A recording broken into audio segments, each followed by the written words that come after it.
قصیدہ پڑھتی ہے، ہر آیت بول کر بتاتی ہے علی ولی ہے، کوئی تو کنزن مغفین، علی وہ ہے، اللہ نے چاہا میں ظاہر ہو جاؤں، اللہ کہہ میں ایک چھپا ہوا خزانہ تھا، میں نے چاہا میں ظاہر ہو جاؤں، میں نے اپنے ظاہر ہونے کے سبب پیدا کیے، میں نے اپنے نور سے ایک نور کو جدا کیا، ایک سے مصطفیٰ کو خلق کیا، ایک سے مرتضیٰ کو خلق کیا، مرتضیٰ وہ ہے جو تیسرا ولی ہے جو محمد کے نور سے جدا۔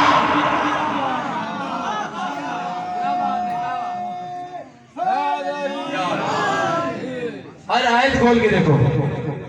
ایک استاد ہے منیر نیازی صاحب، وہ دبئی میں رہتے ہیں، انہوں نے کہا کہ قرآن وہ کتاب ہے جب بے ضمیر علی اور ولی اللہ کے بغیر کوئی چہرہ کتاب کھولتا ہے، قرآن کو کھولتا ہے، قرآن کی آیتیں بے ضمیر چہروں سے پردہ کر لیتی ہیں۔ قرآن کی آیتیں بے ضمیر چہروں سے پردہ کر لیتی ہیں، بے ضمیر چہروں کو پتہ ہی نہیں چلتا اللہ فرمانا کیا چاہ رہا ہے۔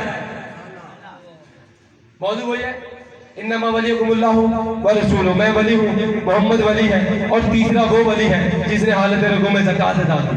اب وہ اللہ ہے، اللہ ہو، اس کو کسی سے مشورہ لینے کی ضرورت نہیں، وہ محتاج نہیں، وہ مختار ہے، وہ جو چاہے کر سکتا ہے، وہ چرند پرند حیوانوں سے انسانوں سے علی علی کروا سکتا ہے۔ اے نہیں، وہ مدرک العنان ہے، وہ سوائے مدرک ہے، اس کے قبضہ قدرت میں علی کی بھی جان ہے۔ ہمیں کیسے پتا چلا کہ وہ اللہ ہے، یہ علی ہے؟ اصول کافی کتاب کا نام ہے، اشکر یمانی کھڑا ہوا، 1400 سال پرانی کتاب ہے، اشکر یمانی کھڑا ہوا، مولا علی سے سوال کرے اللہ تو غلط پہ، اے علی جس رب کو سجدہ کرتا ہے اسے دیکھا ہے؟ علی فرمانے چاہے خاموش، میں اسے سجدہ ہی نہیں کرتا جسے دیکھا نہ ہو۔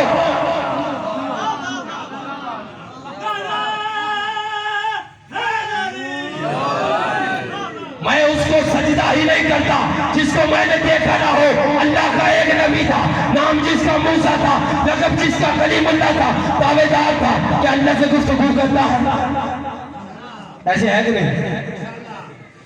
اللہ سے گفتگو کرتا ہے، موسیٰ اللہ سے گفتگو کرتا تھا۔ صاحبان علم حضرات تشریف فرماؤ، قرآن کی تلاوت کرنے والے چہرے تشریف فرماؤ، نمازی چہرے تشریف فرماؤ۔ موسیٰ کہتا تھا میں اللہ سے گفتگو کرتا ہوں، 1 منٹ کے لیے بیدار ہونا، گفتگو ہوتی تھی براہ راست نہیں ہوتی تھی۔ موسیٰ ایک مقام پہ جاتے تھے، اللہ ایک درخت کے ذریعے بولتا تھا، ایک شجر کے ذریعے بولتا تھا۔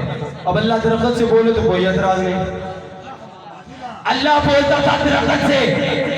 آج تک تاریخ میں بیان نہیں ہوا وہ درخت کیکر کا ہے، وہ بیری کا ہے، وہ کس چیز کا درخت ہے، آج تک نہیں پتا چلا۔ اگر پتا چل جاتا مسلمان تو قوم ہی ایسی، اس کے پتلے کھانا بھی ثواب ہوتا۔ آج تک نہیں پتا چلا وہ درخت کون سا ہے۔ میں حوضے کا طالب علم ہوں، بڑی ریسرچ کی، علماء کرام سے پوچھا وہ درخت کون سا ہے، آج تک نہیں پتا چلا۔ میں نے زیارت امیر المومنین کھولی، میں نے اس میں ایک جملہ پڑھا السلام علیکہ یا شجرۃ النداء، اے بولنے والے درخت تجھ پر میرا سلام۔ اوئے ہوئے ہوئے کیا کہنے آؤ، کیا کہنے آؤ؟ اس درخت سے مراد علی تھے۔ آدم بھی ایک درخت کے قریب گیا تھا، قدرت کی آواز آئی لا تقربوا هذه شجرتی، آدم اس درخت کے قریب نہ جا، آدم علی جیسا بننے کی کوشش نہ کر، فتکون من الظالمین، ورنہ ظالموں میں سے اٹھے گا۔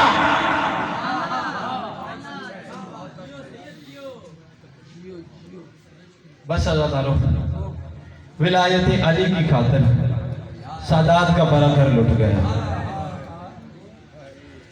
گلشن نبوی پامال ہو گیا، کوئی پھول کہیں گرا، کوئی پھول کہیں گرا۔ عزادارو رو رو کر نبی زادیاں کہہ رہی تھی ہمارا قصور کیا ہے۔ قدیمی عزادار بیٹھے ہو، 2 محرم کو قافلہ پہنچے کربلا میں، کربلا میں حسین کی سواری جا کر رک گئی، غازی آئے، سب سے پیچھے غازی سوار تھے، غازی نے آ کر کہا مولا اپنی مرضی سے رکے ہو؟ کہا غازی، زینب کی آواز ہے غازی مجھے اس زمین سے حسین کے خون کی خوشبو آ رہی ہے۔ ہائے غازی حسین کے بعد غازی یہاں خیمے لگا دو. مولا یہاں خیمے کیوں لگائے؟ مولا ہم جنگل بیابان میں خیمے کیوں لگا رہے ہیں؟ مولا نے غازی کا ہاتھ پکڑا, ایک ٹیلے کے پیچھے لے گئے, کہا غازی بتاؤ یہاں خیمے کیوں لگائے ہیں؟ مولا بتائیں کیوں لگائے. غازی وہاں علی اکبر کو پرچی لگے گی, غازی وہاں اول محمد شہید ہوں گے, غازی وہاں قاسم کے زیرے پمار ہوں گے, غازی وہاں تیرے بازو قلم ہوں گے. اجروں کو ملا ایک منظر بنا. مجھے پاک سیدہ کے 2 دکھ پڑھنے ہیں. بی بی روایت کرتی ہیں کہ معصبۃ الراس, میں نے ایک پٹھی باندھی ہوئی تھی, معاہدۃ الرکنی, میری پسلیاں ٹوٹی ہوئی تھی. عزاداروں کتنا رو گے, رونے کے دن ہے, چیلم منانے آئے ہو نا, اس مظلوم کا چیلم منانے آئے ہو جس کی بہنوں نے 2 سال بعد چیلم منایا. ہمارے کوئی بزرگ مر جائے نا, ہمیں تو کئی سال نہیں بولتا یہ کیسے سید ہے, اتنا ظلم کیا مسلمانوں نے, 2 سال کے بعد سید آدیوں نے چہلہ منایا. اجر کو من اللہ. عزاداروں ایک راوی روایت کرتا ہے, مدینے کے رہنے والا راوی ہے, اس نے روایت کی, اس نے کہا بی بی جب گئی تھی نا دربار میں, کہہ رہا بی بی نے جب خطبہ دیا, بی بی نے کہا لانتی ہمارے جاگیر ہے, میرے بابا کا حق دو, مجھے وراثت دو. تو لانتی نے یہ کہہ کر بھیج دیا کہ نبیوں کی وراثت نہیں ہوتی. وہ راوی کہہ رہا تھا کہ جب بی بی نے خطبہ دیا نا تو زمین سے, سرزمین سے دیواریں اوپر اٹھنا شروع ہوئی. علی سرکار نے کہا تم نے صرف اتنا دیکھا, میں نے دیکھا کربلا کی زمین سے ہر چیز, پرندے رک گئے, ہوائیں رک گئی. جب بی بی یہ کہہ رہی تھی, بی بی کو دربار سے واپس بھیجا گیا.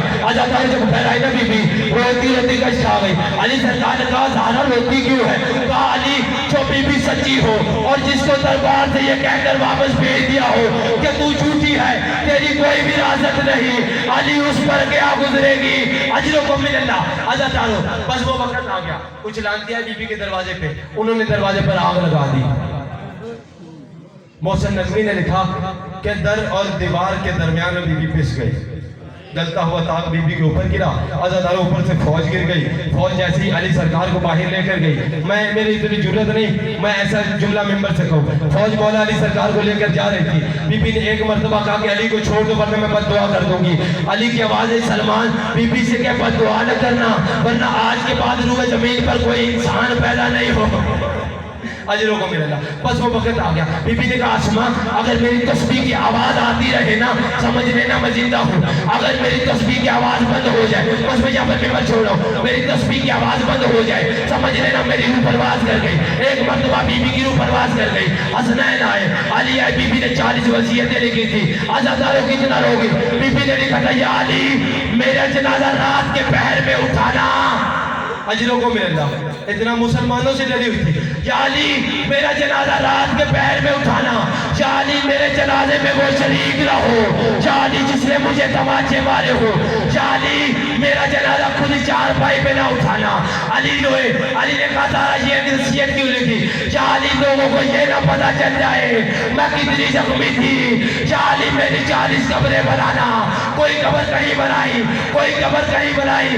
زینب نے رو کر کہا یا علی 40 قبریں کیوں بنائی؟ کہا 40 قبریں اس لیے بنائی کوئی ظالم لینے لے کر نہ آ جائے.